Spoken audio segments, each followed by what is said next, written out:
தமிழ் நண்பர்கள் அனைவருக்கும் வணக்கம். இப்போ நீங்கள் பார்க்குற மாதிரி உங்களோட நேமை ஆட் பண்ணி இந்த ஸ்டைலில் ஒரு இமேஜ் எப்படி எடிட் பண்ணுறதுன்னு பார்க்க போகிறோம். இந்த வீடியோ ஸ்கிப் பண்ணாமல் ஃபுல்லாக பாருங்கள். இந்த வீடியோ டிஸ்கிரிப்ஷனில் ஏஐ இமேஜ் ஜென்ரேட் பண்ணுற சைட்டோட லிங்க்கும் ப்ராம்ப்டோட லிங்க்கும் வந்து சிங்கிள் லிங்காக கொடுத்துருக்கேன். அந்த லிங்கை கிளிக் பண்ணதும் நம்மளோட வெப்சைட்டு போவீங்க. அங்கே பாட்டமில் ஒரு லிங்க் இருக்கும். அந்த லிங்கை கிளிக் பண்ணதும் டெலிகிராம் சேனலில் கரெக்டாக இந்த போஸ்ட்டுக்கு வருவீங்க. இங்கே உங்களுக்கு கேர்ள்ஸுக்கு தனியாக பாய்ஸுக்கு தனியாக அந்த ப்ராம்ப்ட் வந்து கொடுத்துருப்பேன். கீழே வெப்சைட் லிங்க் இருக்கும், ஃபோட்டோ எடிட் பண்ணுற சைட்டோட லிங்க்.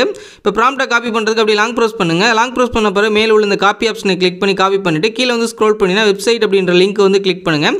கிளிக் பண்ண பிறகு உங்களுக்கு இந்த மாதிரி ஓப்பன் ஆன பிறகு மேலே உள்ள 3 டாட் வந்து கிளிக் பண்ணி ஓப்பன் இன் க்ரோம் அப்படின்றத கொடுத்துருங்க. டேரெக்டாக க்ரோமில் ஓப்பன் ஆன பிறகு அங்கே காப்பி பண்ண ப்ராம்ப்ட் இங்கே லாங் ப்ரெஸ் பண்ணி இங்கே பேஸ்ட் அப்படின்னு கொடுத்துருங்க. கேர்ள்ஸோட ப்ராம்ப்ட் மட்டும் தான் வந்திருக்கும். பாய்ஸோட ப்ராம்ப்ட் வந்து டெக்ஸ்ட் வந்து லிமிட்னால உங்களுக்கு வராது. இதை வந்து நீங்கள் எடுத்துக்கங்க. இதில் நீங்கள் கேர்ள்ஸ் ப்ராம்ப்ட்டில் நீங்கள் என்ன சேஞ்ச் பண்ணணும் அப்படின்னு சொல்கிறேன். நீங்கள் பாயாக இருந்தால் இதை வந்து நம்ம ரிமூவ் பண்ணிக்கலாம்.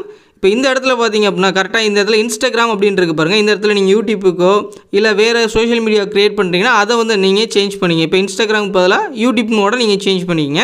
அடுத்து நீங்கள் பாயாக இருந்தீங்கன்னா அந்த இடத்துல கேர்ள் அப்படின்னு மென்ஷன் பண்ணிக்கலாம். நீங்கள் பாய் அப்படின்னு மென்ஷன் பண்ணிக்கங்க.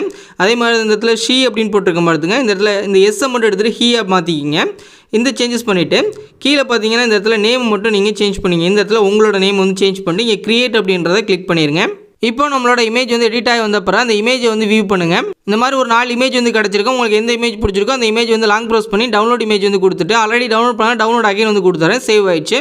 இதே மாதிரி நீங்கள் அகைன் வந்து ட்ரை பண்ணி பாருங்கள். இந்த வீடியோ பிடிச்சிருந்துச்சு அப்படின்னா நம்ம தமிழ் டெக் யூடியூப் சேனலில் சப்ஸ்கிரைப் பண்ணிக்கிங்க.